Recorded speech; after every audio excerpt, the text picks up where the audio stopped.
Here we go, back again with another video, and fresh from yesterday's video about Speakman and Michael Beale and KLD.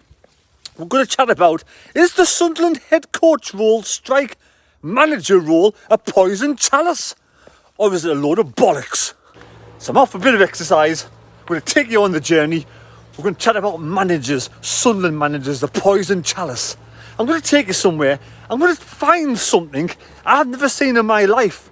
I'm going to bring you along on this journey and show you this wonderful 30-metre tall statue or whatever it is, but we'll find it together. But since the Stadium of Light has opened, Sunderland have had 20 managers, starting off with Peter Reid, and that doesn't even include caretaker managers. Wow, 20 managers, and I'm feeling a bit better today. There it is there, Durham obelisk, 30 metres high. Wow, a sky searcher. Didn't even know that existed. It's sunny. Some people say I'm a bit harsh. I've been a bit harsh with Speakman and Michael Beale. There's something about Michael Beale at this moment in time. I cannot quite put my finger on it. I can't put my finger on it. But there's something not right. Something just doesn't feel right. We'll go this way. Something just doesn't feel right. One single bit with Michael Beale. But we'll back him. He'll get our support as our leader on the pitch. But he needs to start putting his own stamp on this team, putting his own stamp on the formation, the positions, the selection, and even some sort of tactics. Because it seems to me at this moment in time, it's kind of still like Dodds and Proctor who are picking the team and doing the tactics. That's the way it feels at this moment in time. I get that, I do get it. Fast forward a bit, shall we? We'll go to the first person who really, didn't have much time in charge at Sunderland Stadium of Light. Paulo Di Canio. Yes, remember Dirty Knees himself, the Italian. Second game in charge, went to St James's Park and won 3-0. But he wasn't given very long, was he? Only 174 days in charge. 13 games in charge, won 3, drawn 3, lost 7. Not long in charge at all. Yeah, Paulo Di Canio was brought in when Martin O'Neill was sacked, and he kept them in the Premier League. But then, the next season, Di Fanti brought 13 players in, didn't he? And he had a lot to sort of juggle. And the first 5 games, I think it was the first 5 games, he didn't do too well. He only got 1 point. And player power. Apparently, allegedly, a lot of players went to Margaret Byrne and complained about, Paulo Di Canio, saying that they weren't allowed to have tomato ketchup on the dinner, along with other strict things he was allegedly meant to say and do. The Durham Miners Association didn't like Paulo Di Canio because of his fascist views. So they took the banner down at the Stadium of Light. I remember that. But he didn't last very long, did he, Paulo Di Canio? He was only in charge at Swindon. And don't think he's been in the managerial seat since. So what's your thoughts on Paulo Di Canio?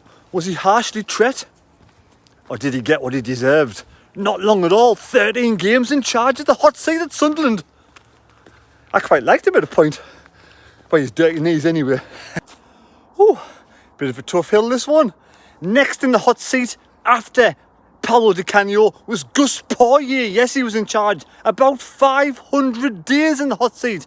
And, he was in charge 75 games. He won 23, drawn 23, and he lost 29 with a 30% win ratio. And he came from Brighton, didn't he? A young coach. He was at Chelsea at some point, scored that goal against Sunderland. I remember playing against Chelsea. But yeah, he came to Sunderland, and second game in charge, like Paulo Di Canio, beat Newcastle. I'm pretty sure that was the goal that Barini scored.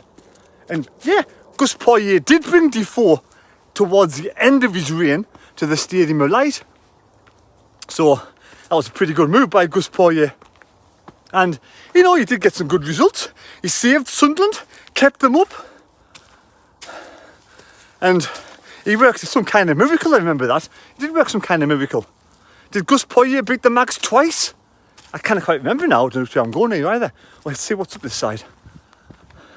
And of course, he's got us to the League Cup final when Barini scored the opening goal against Manchester City, and we beat Manchester United 2-1 as well on penalties. So Gus Poyet had a good reign, didn't he?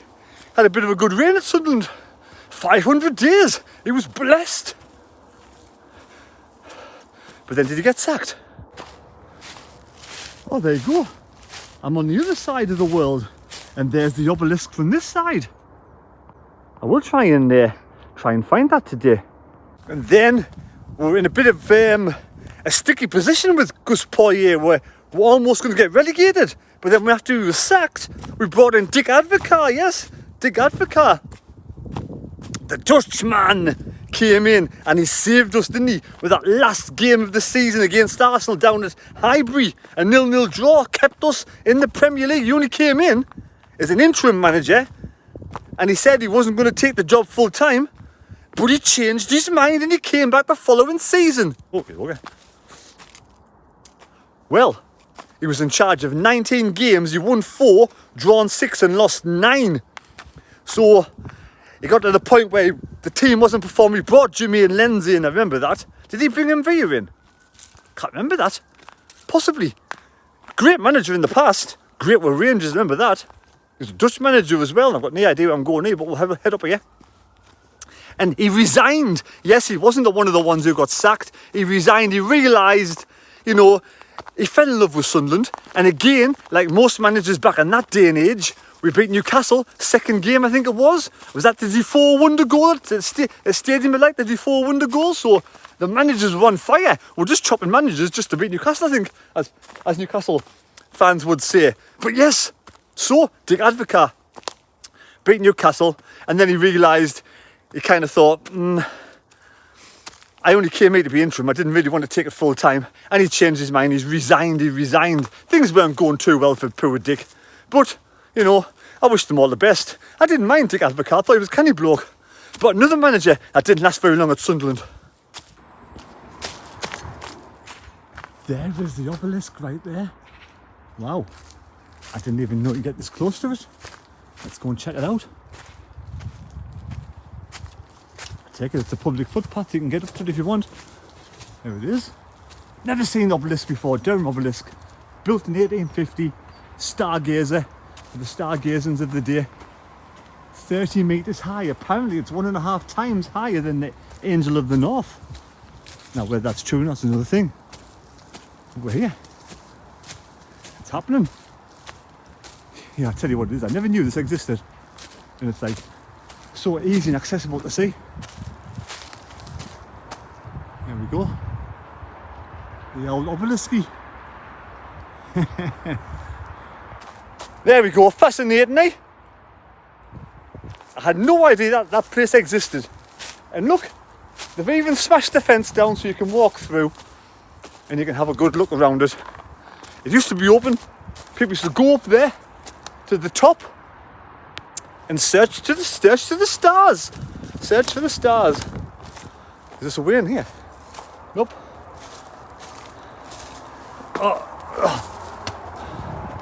There we have it, Durham Obelisk. And there's the main road just down there, can you see? Because it's autumnal. You can see from the main road, and I didn't even know it existed. Well, I learn something new every single day. Yeah, every day's a school day. And like I say, you get idiots who want to break fences down. No good. A lot of writing on the wall there. But obviously it's you can't really tell what it is. Well, that's exciting. Right, back me run again. Hey, living the dream, living the goddamn dream. From one big thing to another, the next manager in charge of Sunderland was Big Sam Allardyce. Yes, one of my favourites. So October 2016, Big Sam took charge of Sunderland, and he only lasted till July the following year before the next season even started, because he was given the England job. And we all know how well that went. 100% win ratio as England manager. He also did beat the Mags 3-0 as well. What a bloke, what a guy. Hey, Big Sam got his revenge on them for being sacked by Mike Ashley. Was he sacked? I think he was sacked. Brilliant results, bringing in good players like Kone, Wabi Kazri, Kirchhoff. That was some team. And remember the wins against Manchester United 2-1? Beat Manchester United 2-1. That fantastic result against Chelsea with that goal from Defoe, and he went mental, took his shirt off. And then also, of course, Everton, the 3-0 win against Everton. And was it Aston Villa that got Newcastle relegated that season? But the 3-0 win against Everton, that is one of the best nights of my life for noise at the Stadium of Light. It was absolutely superb, absolutely amazing. And that will stay in my memory forever. Well, he was only in charge for 31 games at Sunderland. He won 9, drew 9 and lost 13. But he did keep us up in the Premier League. And we got some great victories and some great matches we'll never forget. And what a team, you know. So, Big Sam, unfortunately things weren't meant to be. England came a-calling and he did leave. So some managers didn't get sacked. So Poisoned Chalice, Big Sam left on his own accord. Advocaat left on his own accord. Alex Neil coming up, left because of the owners. So I think it's getting dark. I'm going to have to take us back to the bedroom to finish this off. Oh, there's a bloody ginger cat fighting the shite out of us. Fucking hell. Right, that's my 6k run done and walk done. Head back to the car now. If you don't know where I am, there you go.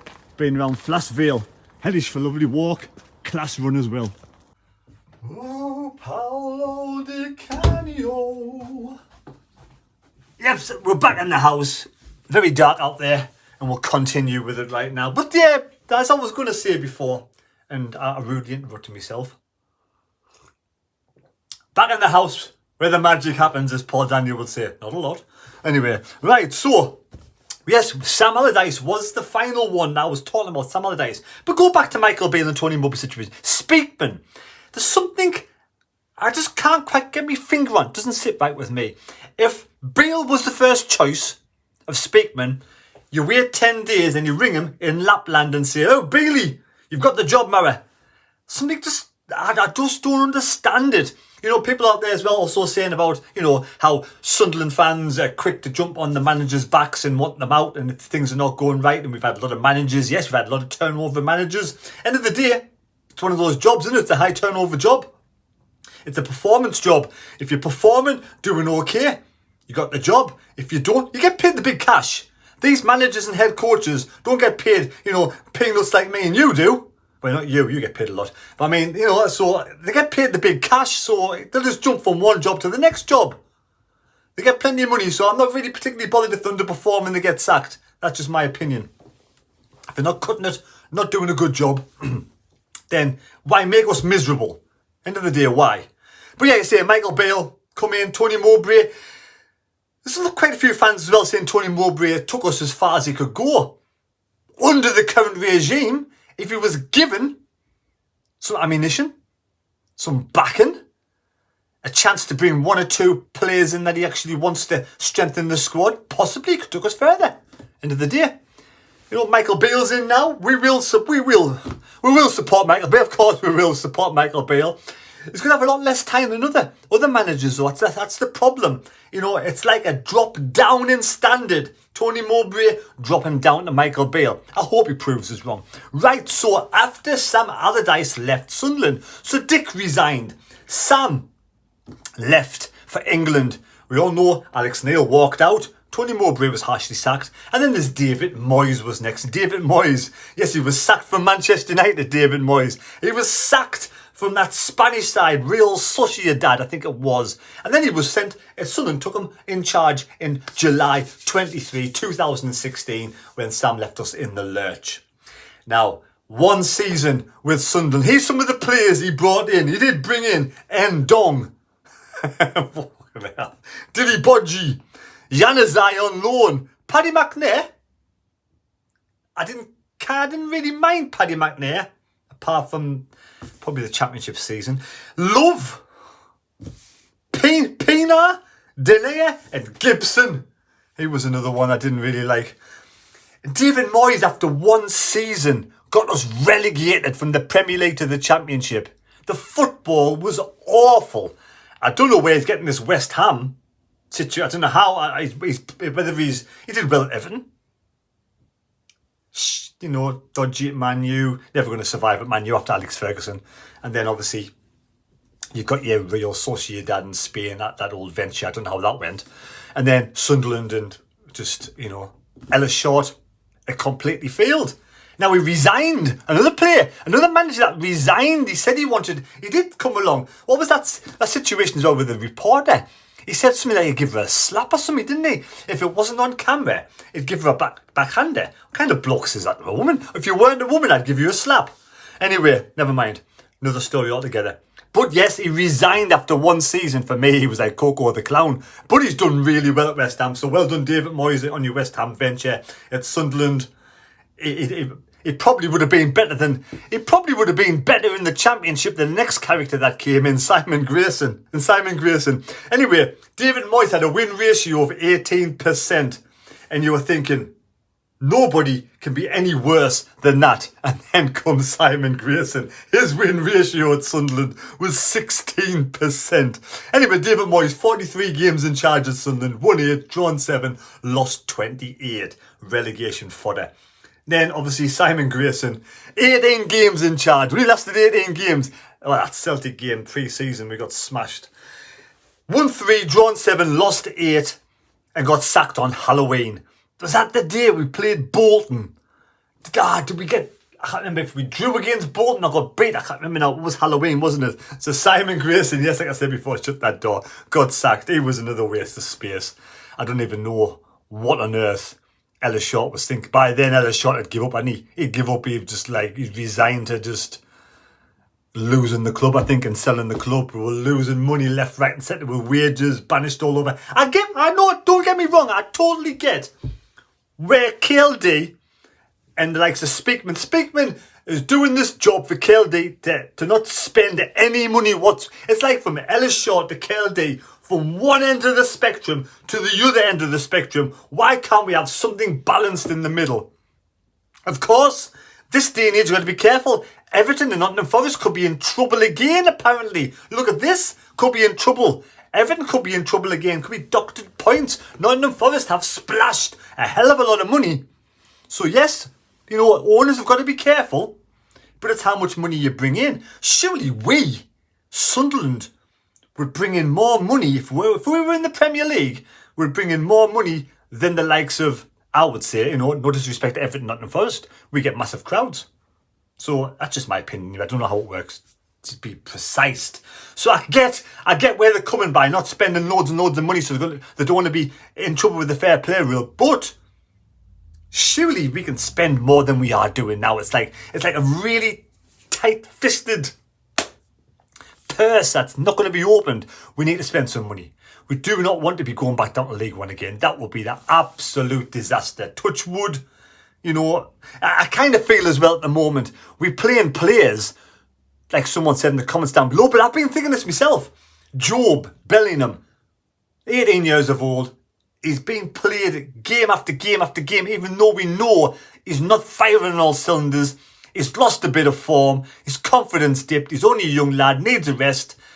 But are we just playing them for the sake of playing minutes to get that purse and that sell at the end of the season? That's what it feels like to me. There's something not right. You know, we've gone from, yes, Ellis Short was just totally bonkers and off the spectrum with Jack Rodwell, one instance. And then on the other side, we've got KLD, who's just not spending 5 pence. We want something. I want something balanced. I'm not asking for much. A little bit. You got right wing, left wing. Just a little bit more to the left. A little bit. I'd be happy with that. Swing a bit more to the left. KLD will be all right. You know what I mean? Hey, who's next after Simon Grayson got the chopping block? Of course, Chris Coleman. Now, I didn't mind Chris Coleman. I think maybe it's because he was good at Wales. Did a great job at Wales. And I kind of thought he was going to come and do a good job at Sunderland. And I thought maybe he was going to help us survive after Larry Grayson. You know, his win ratio was only 17% as well. And he was only in charge of 29 games. He only won 5. He only won 2 more than Larry Grayson. He drew 8 and lost 16. So Chris Coleman didn't have a very good time of it either, did he? Got relegated to League One. First time for a lot of years, sent to League One. And then we brought in Jack Ross. Jack Ross came in and he had this big squad of players like Oviedo, Catamol, some good players down there in League One.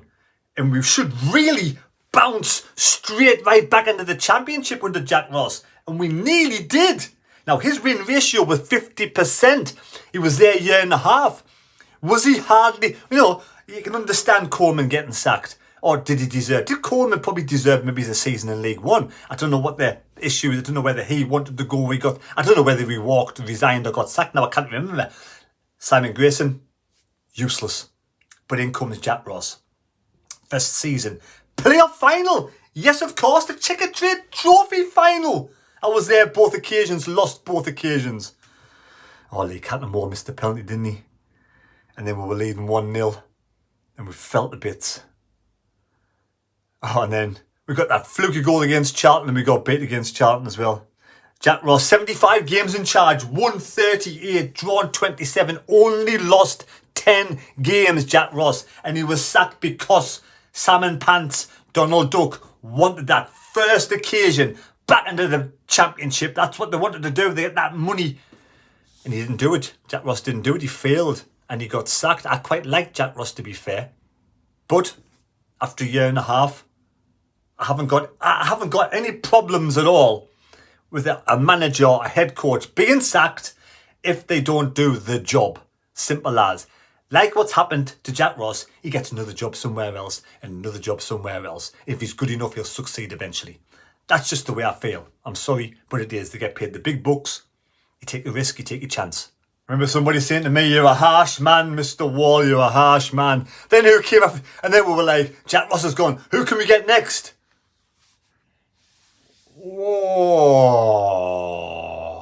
Phil Parkinson. Phil Parkinson. The football. If you think the football's not very good now, the football under Phil Parkinson was absolutely substandard, diabolical. It was terrible.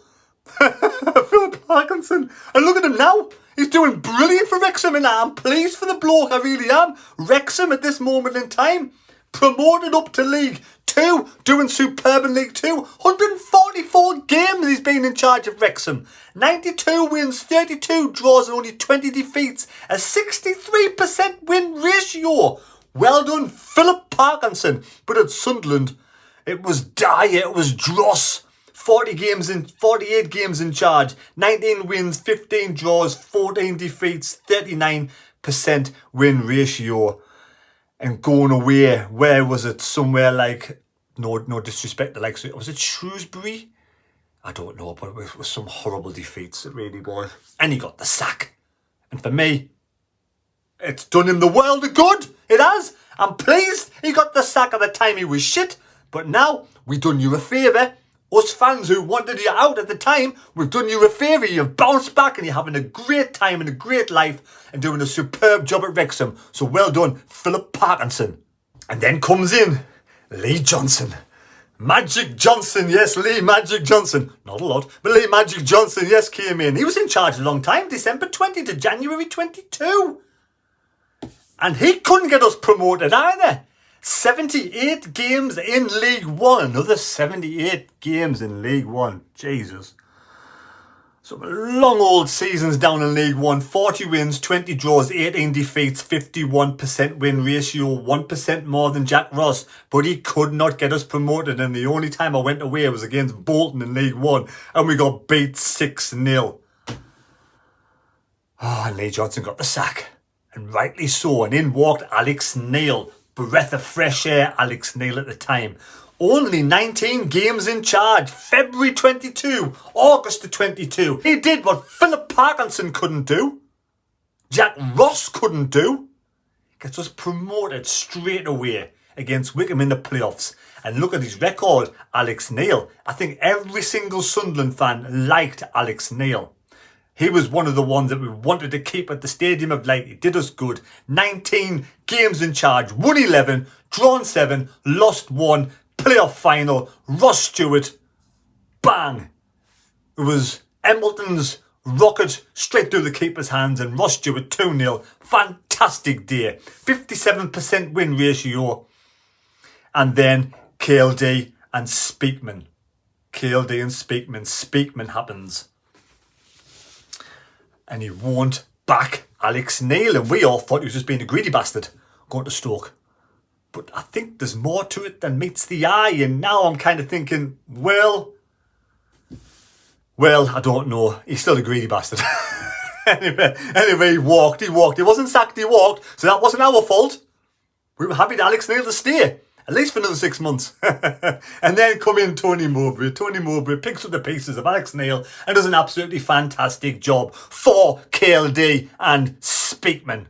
65 games in charge. 26 wins, 18 draws, 21 defeats in the Championship, remember. Getting us to the playoff final. Short memories. 40% win ratio. And when the shit hits the fan, yes. I remember doing a video before that at some point saying that we needed to do something different and we needed to give Tony Mowbray some cash, spondoolies. Just get him involved in the whole situation. Get him a striker that he wanted, because the strikers that we brought in this season haven't been good enough up until recently. You know, it's taken them 26 games because they weren't ready. And then there's nobody. We've got no strikers. We lost Diallo, fantastic and mad. And then Tony's got the chop. So there we go. Now we're with Michael Beale. 6 games, 2 wins, 1 draw, 3 defeats already in his regime. It doesn't look like he's doing anything at all, but it's early days. He needs to tell Dodds and Proctor, if Dodds, Proctor and Speakman are doing the team malarkey, this, that and the other, you know, the boys club, he needs to stand up, be his own man, put his stamp on this team and do something different. Let's see what he can do. You know, end of the day, he'll be here. I think he's going to be here at the end of the season anyway, regardless whether we twist or whether we like him or not. So we've got to get behind Michael Beale, I would have thought. You know, end of the day, we want the team to win. But fucking play a striker. Right, so there we go. Who is your favourite? Dude, I mean, are we fickle fans? We're not fickle fans, are we? We're just fans. We want. Look at, you can bandish words as harsh, as fickle. You know, you haven't got any patience or whatever it is. We just want to see our team doing well. That's what we want. That's all we want. See our team win games of football, perform, you know, really go for it and really, you know, compete. That's all we want. And yes, I get it. I understand. Ipswich, second off top, difficult place to go. We did it. It wasn't that bad. It wasn't that bad.